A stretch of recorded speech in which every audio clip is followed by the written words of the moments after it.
Terrence and I get to honor one of the perhaps undersung heroes of our community tonight. He's one of our best friends, so we're especially proud and happy to be standing here.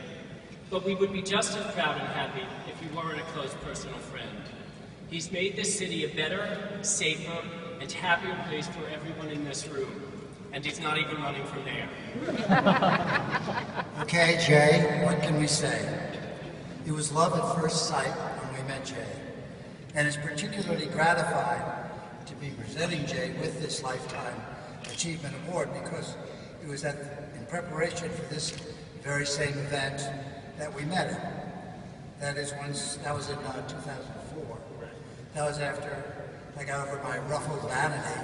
I thought SAGE was a cooking award. And then I found out it was advocacy for seniors. But I got over that, and very happily. And we have SAGE to thank for putting Jay Lesiger in our lives. Our only question is what we have been doing without him. Jay, we couldn't be more thrilled to be honoring you here tonight. An award that's long overdue. As with the defeat of Doma, sometimes justice does prevail. Just ask one of tonight's other honorees, our friend Robert Kaplan.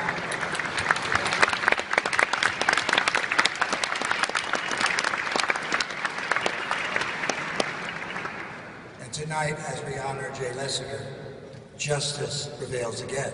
Just ask us. Some facts about our honoree. Jay made his professional singing debut at the Brooklyn Academy of Music at age 7, which led to his being a finalist on the Ted Mack Amateur Hour, which was the American Idol of its time. That's awesome. Yeah. He sang a Dean Martin love song in Italian. All right, maybe he didn't win. I'm pretty sure the winner was a 12-year-old Maria Callas singing Madame Butterfly. I have the pirated tapes, of course. But a 7-year-old gay Jew singing in Italian says a lot about our boy Jay. There was a lot of writing on the wall. Jay was gay at 7? Jay was gay before he was born. It was our culture's very own Immaculate Conception. He wrote this, not me. Jay has always been a pioneer. He came out of the traditional closet in June 1969 at age 20, the same month as the death of Judy Garland and the Stonewall riots. The next year, he participated in the first Gay Pride celebration and never looked back. Jay has been marching ever since. As a charter member of the Gay Men's Chorus for 13 years, Jay was part of the first major AIDS fundraiser, called The Best of the Best at the Metropolitan Opera. He later became the concert producer and fundraising director of the chorus. There's more. Jay founded Opening Doors Productions, which preceded Encores by several years in presenting revivals of unsung shows, including Anyone Can Whistle and On a Clear Day. These productions benefited Broadway Care as Equity Fights AIDS, and he has been a tireless supporter of the Center, where he has helped me produce Broadway Backwards every year since it is played in a Broadway house. Many of us know Jay as the heart and soul of New York City's first ever LGBT guest house, the Chelsea Pines Inn on West 14th Street, which opened 30 years ago and is still in operation today. And of course, there were his 6 years of service to SAGE, first as a board member, then vice president, and finally as board president. Those are the biographical facts that warrant lifetime achievement. But here are some of the facts that warrant friend of a lifetime to us. Jay and his wonderful husband, Tom Kirdahy, are life forces. They are kind and smart and funny and passionate and generous and committed to each other and the world around them. They appear to have seen every movie ever made and every play ever produced. Ever. Including some of mine I wish they hadn't.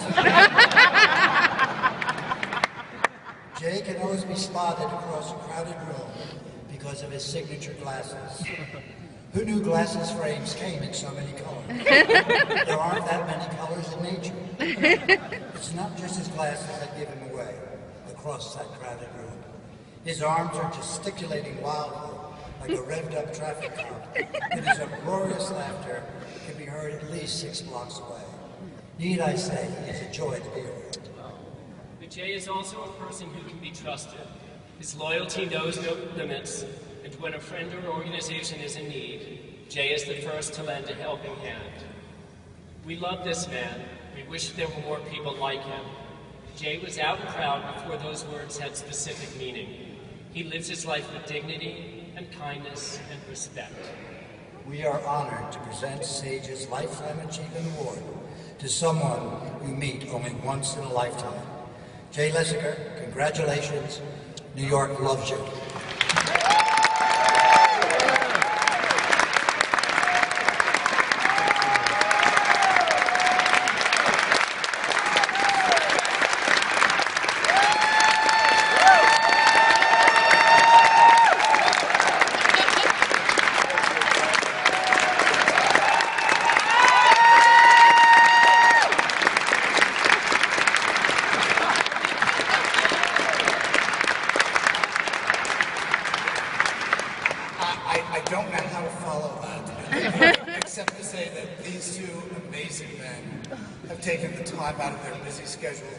Tonight. As they mentioned, we are lifelong friends. I am so proud to know them. They're two of my heroes, so thank you, Tom and Terrence.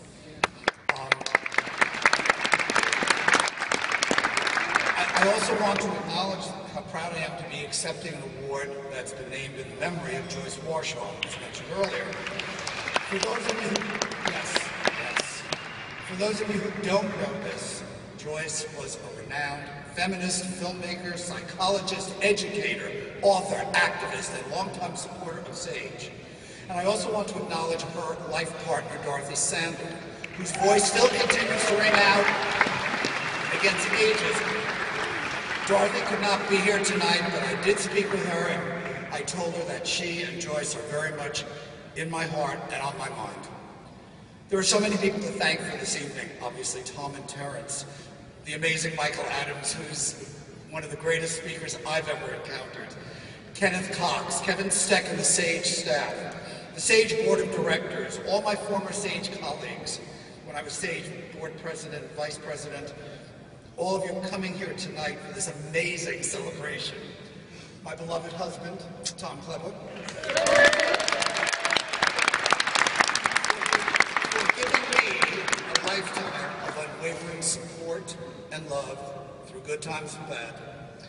My dear brother and his loving wife, my beautiful nieces and their husbands, my wonderful mother-in-law. How many people say my wonderful mother-in-law?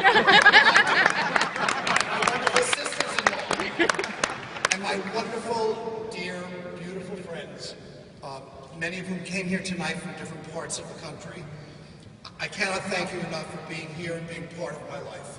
I probably don't thank you often enough for all you do for me and all that we share. I also want to acknowledge my amazing Chelsea Pines staff. Some of whom have been with me for more than 20 years, others that are newer, but all of whom support me and watch over my business with loving care, and allow me to take the time to work with organizations such as Sage. And of course, I want to acknowledge the amazing honorees that some you've heard from tonight, Audrey and Elizabeth from Jewish Home Life Care, Chris Kahn, and very shortly you'll be hearing the amazing Robbie Kaplan. And I just want to say how thrilled and humbled I am to be sharing this evening with them. I also want to take a moment to remember some people that cannot be here tonight, and two in particular that brought me to Sage more than 30 years ago in the early days of the organization. My late partner, Sheldon Post, the co-founder of Chelsea Pines Inn, chairman of the Gay Men's Chorus, early board member of Congregation Beth Simchat Torah. He was a leader in the LGBT community long before it was fashionable, and who, had he lived longer, would certainly have been on some stage at some point accepting an award. Sadly, he died of AIDS-related complications over 25 years ago at the age of 51. But he taught me many things during our 7 years together. Among them, how important it was that if you were lucky to get, you had a responsibility to give back. And I see so much of that tonight.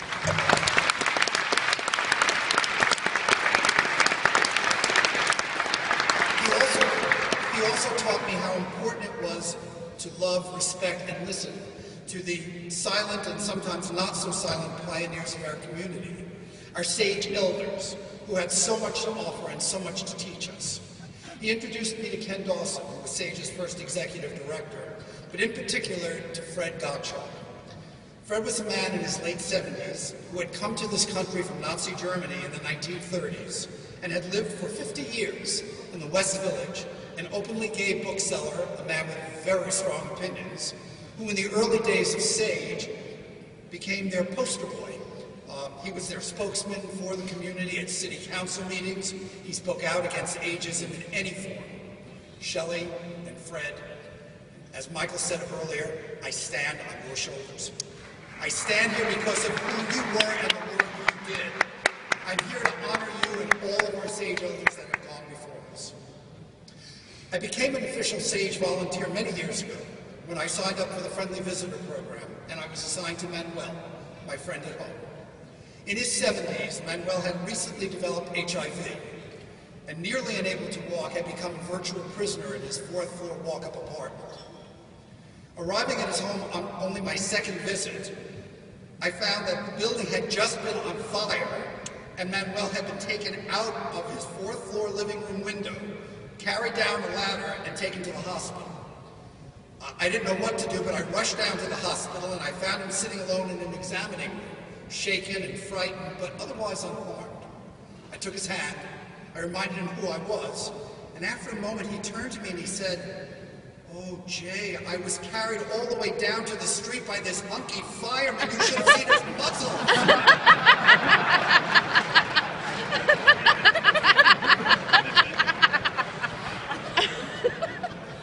With Sage's help, we were soon able to move him to an apartment on a lower floor where he could get out more easily, get to his medical appointments, and even come downtown to have lunch with me periodically.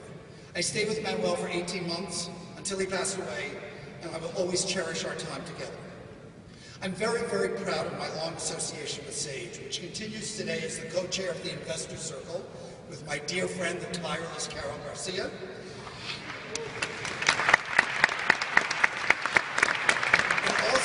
as a member of Sage's National Leadership Council, which seeks to heighten the visibility of our local programs as well as our national policy building for the elder LGBT population. That's hard to say.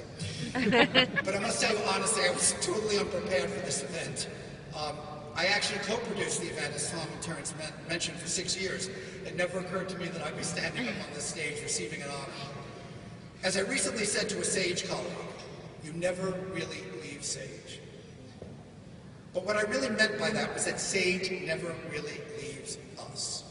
It has been here for us, for many of us throughout our adult lives, ready to step in and lend a hand, and will continue to be here as long as we continue to support it with our time, our efforts, our dollars.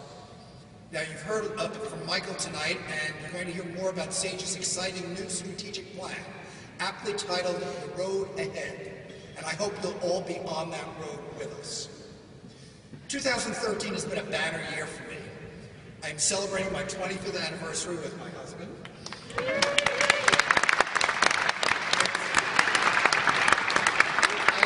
I am the recipient of this amazing honor, and on turning 65 this summer, I took up my long-held fantasy of learning to tap dance. Yes, we can do anything we think we can do. And no, there will be no dance recitals in my future. And it only took me 60 years to realize my dream. So let's all be there for our LGBT elders and help them realize their dreams. Thank you for being here. Thank you for this remarkable